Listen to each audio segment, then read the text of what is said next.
What up, everybody? Hey, welcome to another episode of Let's Ask Paul, a podcast where I, Paul Abernathy, attempt to answer your pressing electrical or electrical related type questions via the portal over at paulabernathy.com. Remember, you got an electrical question. It could be the National Electrical Code. It could be maybe you're struggling on an electrical exam, which incidentally is kind of the topic for today because I did get a question.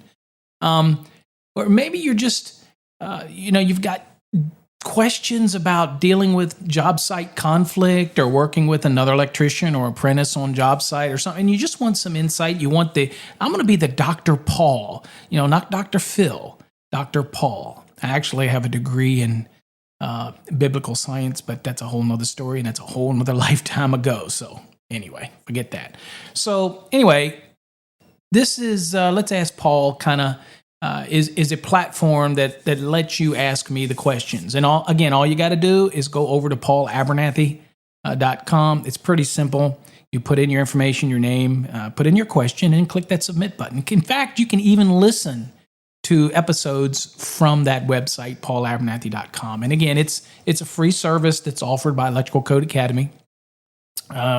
So hopefully you partake in that. But that's the genesis of these Let's Ask Paul episodes. So again, you can only get out of it what you're willing to put into it and what you bring to the table for us to be able to discuss.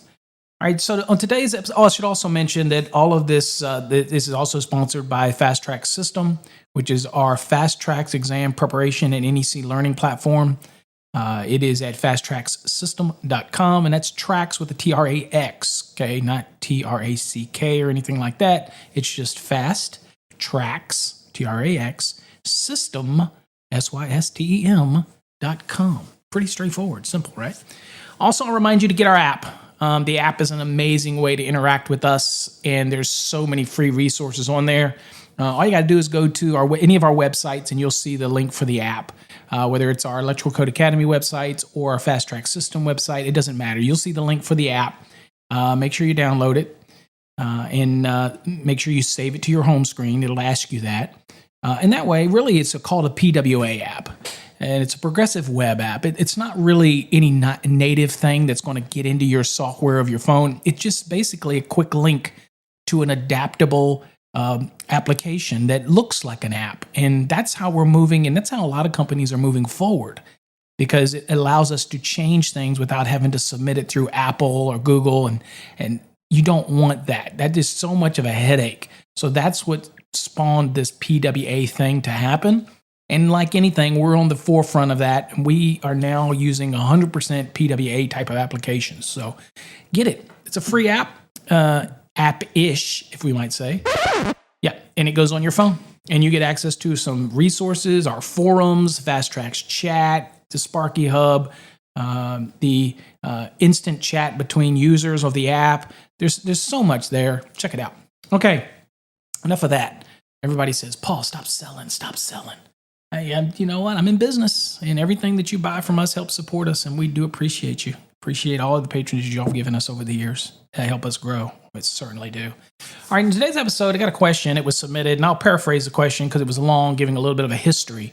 But basically it says, Paul, I just recently took my electrical exam, and I failed it by a couple points. I'm very discouraged. My family, livelihood, and everything depends on me being successful in this career. Do you have any advice? And that's basically paraphrasing the question that just came in. And this one jumped to the front because, again, it kind of hit home with why I do what I do. So I kind of jumped over some of the other ones, but they'll be coming in upcoming episodes. Don't worry. But this one kind of hit home because this is what I do. Everybody knows me as an electrical code guy. I give guidance and consulting for people, but the heart of a lot of what I do is trying to prepare people for the future, right? Trying to help them understand the code, take it forward to be more productive on the job, help achieve those dreams of getting your license. Sure, I sell courses and that's how I make money, but the small investment in me is a huge investment in you, and hopefully in my teaching style that you're able to take some of this stuff and maybe give you that little spark that makes you want to know the code a little bit better. And ultimately, that's just going to help you on the job. It's going to help you all around be a better rounded electrician. So, to kind of dig back a little bit into this, exams. Exams were designed to be what we call entry level, meaning when you're going to take a journeyman licensing exam, you're only entering into it as you've got enough knowledge as an apprentice to allow you to jump over in that bridge and become a journeyman, being less supervised, but more learning your trade. And that's why most states, to become a master or even a contractor, requires you to serve some time as a journeyman. Now, the obvious reasons for that is that there's still so much left to learn, and sometimes it just takes time to run into different situations that give you that knowledge to help you grow. And that's the key to the licensing process. Getting a license doesn't mean, like when you get a master's license, that doesn't mean you're a master, right? And we use that word very loosely, but that doesn't mean that. What it means is you met the threshold to hold the license as master. And some of the benefits of being a master is you can own your own company, you can pull permits. Some of the downsides is you're the responsible person. But I think, electricians, anybody that's going that route, probably are moving in the path of being responsible and want to, it's their future. And I get it. So in this case, the gentleman, fell short a little bit. And he's bummed. He's definitely, bummed out from it and realizes now the mounting stress. But let me ease you a little bit and say that, look, you've heard me say this. One, you can't give up. You prepare to take it again. And again, some people are gonna hate when I say this, but I am still a believer that there is no better program on the planet. And I'm biased, but I'll ask you to go look. Nobody offers you the complete package that our Fast Tracks offers. Nobody. And that's the way I created it. Cradle to grave, that's the way it was designed. There's plenty of videos, DVDs, there's plenty of YouTube videos, but none of it kind of puts it together in a structured package. So have you ever done something before and you go, Jesus, I just wish that they would give me everything I need from point A to point B. Not just a little here, and then I got to go hunt for a little there. That's what our Fast Tracks program does. And so if you are interested in that, check out fasttrackssystem.com. There'll be a description in the link there'll link in the description, I should say, down under this video, or podcast. But anyway, do yourself a favor. It's a small investment and you get access to me. And ultimately I will promise you, I will give you more than what you pay worth of my time. I promise you that. Now for this individual, first of all, when you fail an exam by a couple points, you technically failed by a couple points, but you really failed worse in a sense that from a 100% scale, you really, like if it was a 70 passing and is 100 questions and you've got a 69, then you got to remember that you missed 31 questions, right? A lot more than just one passing. Now, I understand that a lot of us are like, dude, I'm just happy to get the 70. I get it. Hey, trust me, I get it. I'm just trying to put in perspective that to get that one question on a re-exam, like you go back and do it again, you have 31 opportunities to grow to increase that score. So don't get tunnel vision and try to focus on, well, I think I suck at communication. I'm going to spend some time in 800. Don't do that. If you fail it by one or two, that's the analysis by paralysis. And what happens is you'll get your report, if you get a report from ICC or Promisor or whoever you get a report from, and you start focusing on it and go, oh my God, I just got to do it. Realize that if you focus on one area, like if you just focused on chapter 8, then for communications, because you feel you're weak there, remember, you're only going to get a few questions on that. Very few. Most of the stuff is going to be on services, feeders, branch circuits, things like that. So you really need to not focus on the little things that you think you should know, like the little communication stuff, and really focus on getting better at the big picture stuff. Motors, understanding the calculations, at least the basic concept of motors. You want to focus on the feeder applications. So I'm going to give you some advice that I give to students who who will send me their report, and we'll look at the report, and they'll ask me to do, what guidance do I give them? And I'm going to give this guidance to the individual that was taking this test and had struggles. Look at your report and look at it and see where the best opportunity is for you to gain 4 or 5 or 6 or even 7 points by increasing the knowledge where you're weak, and not trying to focus so much on one area that you're going to only roll the dice that you may even get a question in that area on the next exam. For example, the individuals in analysis of the report had a little bit of trouble with feeders, okay? And so I look at them and go, do you understand that when we say feeders, that you're not just talking about Article 210 for branch circuits is what you need to be aware of, but when we get into feeders, it's a little different. You need to look at 215. You need to also look at 225. Now, the reason I said feeders and branch circuits, because 210, 215 all culminate when you're dealing with the outside in 225. So if you're going to study for feeders, you don't stop, okay, at just 215.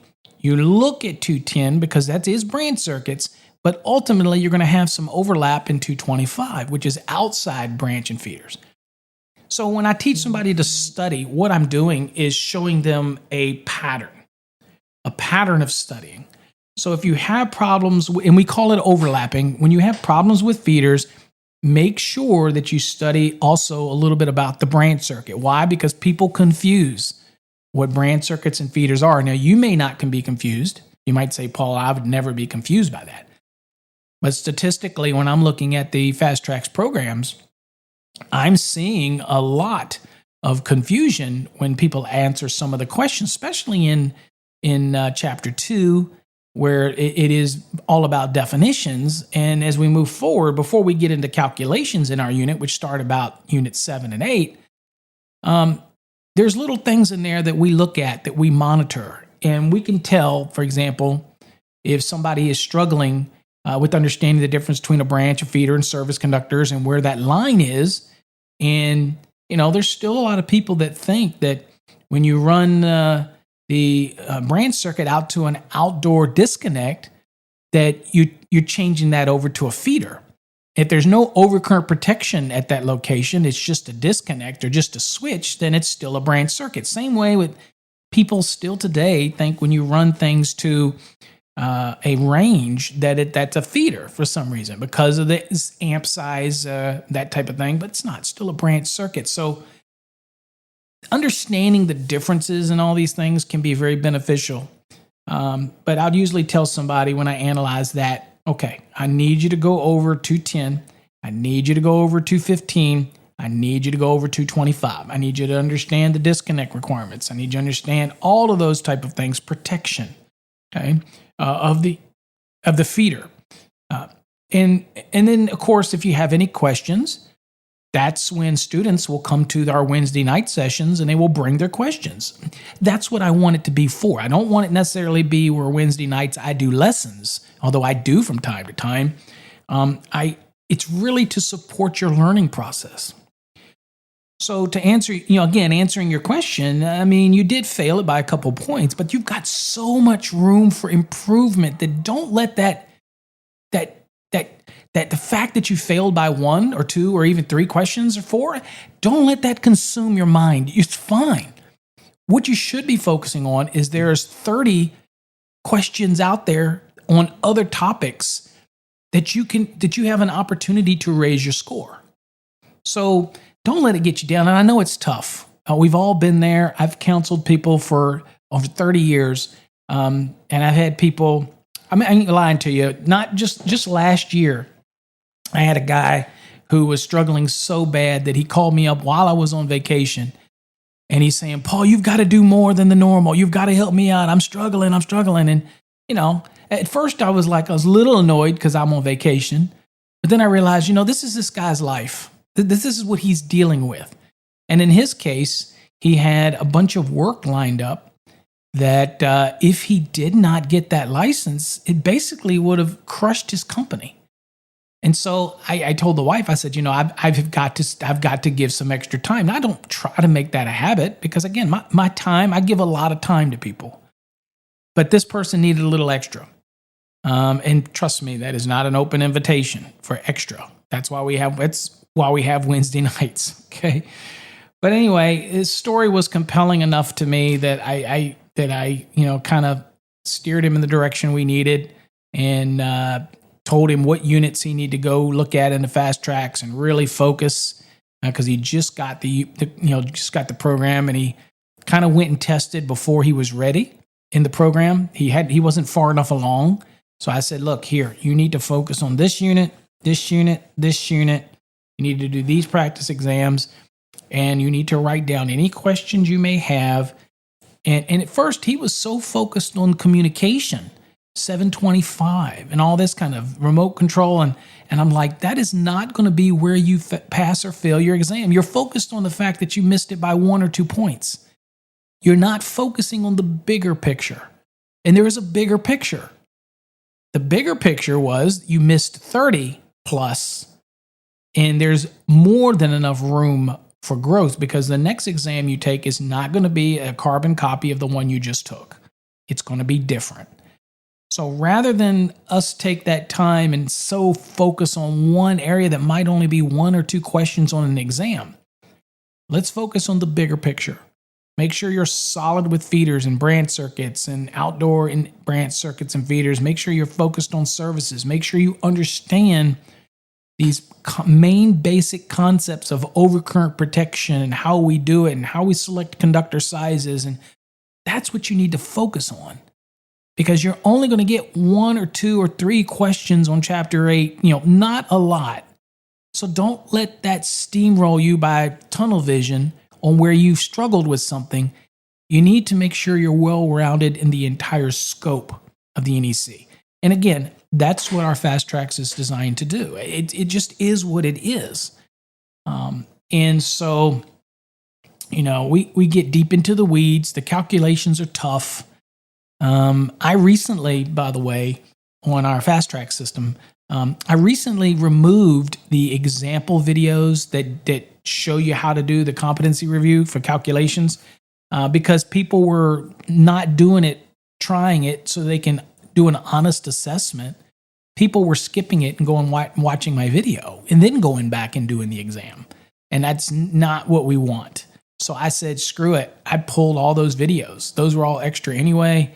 I thought I would be doing some students a service by having that, because some struggle.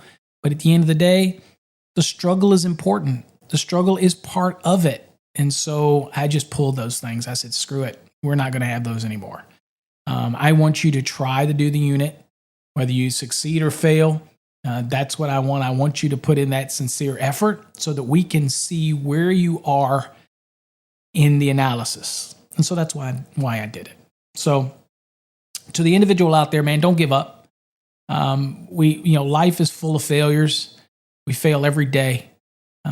You just remember that a doctor, it doesn't matter where they were in their class, whether they just passed it by 1 or got 100 on their medical exam, they're still a doctor. You're still going to be an electrician. Only you know your score. But I do want you to pass. I just don't want you to get so hyper focused on missing it by a couple questions. That should be encouraging for you to say, well, I'm getting right back in the saddle, because if I was only a few questions off and now I spend that extra time targeting where my weaknesses are, I'm going to go in to take that exam a second time and I'm going to nail it, right? Now, for that individual that's taken it 2 or 3 times, it's okay.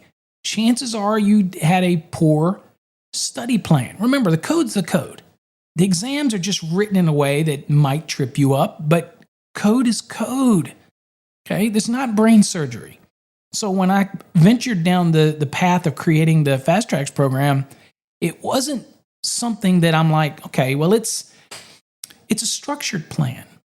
And I was able to come across a course material that I could alter and change and manipulate to use, because the course material I use wasn't designed to be exam prep. It's how I manipulate it and the things that we add to it in order to turn it into an exam prep journey. And then we test you along the way. And couple that with practice questions, and we give you, I think there's over 800 practice questions included in our fast tracks. Plus, you got all the competency ones that we grade personally. And so, really, it's hard for you not to be successful. You only have to work at not being successful. So, look in the mirror, folks, and determine the reason why you're having trouble. Maybe you're dyslexic. Maybe you have a poor study habit. Maybe you're studying in an atmosphere that is not conducive to studying well. Maybe it's very loud. Maybe you need to focus. Maybe you're having trouble dissecting the root of a question and you haven't watched our dissecting the root video, or maybe you just don't, somebody's told you all you got to do is practice questions and you'll be ready. And that is not the best way to study. Whoever tells you that, they got lucky. The real way to study is through a structured plan if you need to pass. Now, if you keep doing it over and over again, or you've got some knowledge and you might be able to make it through, and that's great. But for the vast majority of people, they don't. They struggle. And I'm here to tell you, struggling is okay. You're going to be fine. Just get a structured program, whether it's ours or somebody's. Information to ours will be down in the description. You can always reach out to us and ask me any questions you want. You can go to paulabernathy.com, the portal, ask your question there. Come to Wednesday nights if you're a Fast Track student. If you're not, go to the Sparky Hub. It's www.thesparkyhub.com. Post your questions there. You can go to our Fast Tracks chat, which is exactly how it sounds, fasttrackschat.com. You can ask questions there. At the end of the day, your only limitation to learning is you. And if you're committed to it, you can achieve it. I promise you, it's not that hard. Code is code. I'm always learning something new with code every day. But the fundamentals that you need to be successful on an exam is not brain surgery. Okay? They can only go so deep on an exam. You just need to learn how to maneuver the code, understand the concepts. We'll show you how to be able to answer the common questions quickly so that it buys you time on an exam. And at the end of the day, it just makes you more confident when you walk through those doors and you sit down for that exam. That's it. And that's what our programs are designed to do. But hopefully that answered your questions. Don't give up. You missed it by a couple points, but that should be motivation for you to get structured and really focus. And don't just flip through the code book. That's not going to work. That's wasted energy.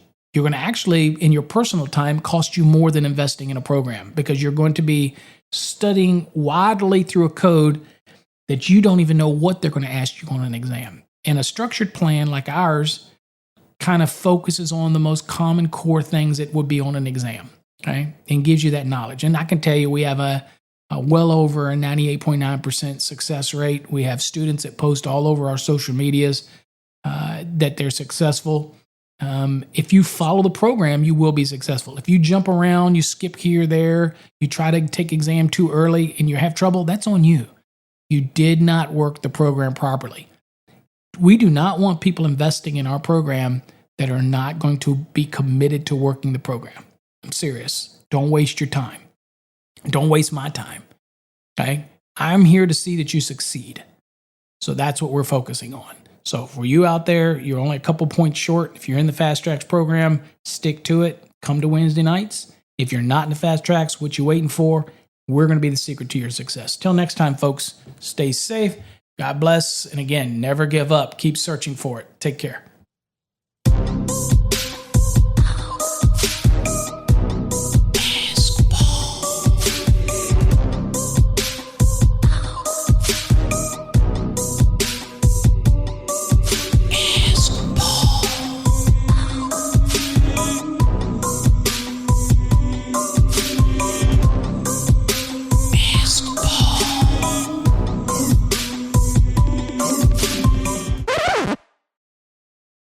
Hey folks, don't forget that fasttrackstube.com is live and ready. If you want to see some of our videos as well as other educators' videos on the National Electrical Code and all things electrical, go over to www.fasttrackstube.com and subscribe today.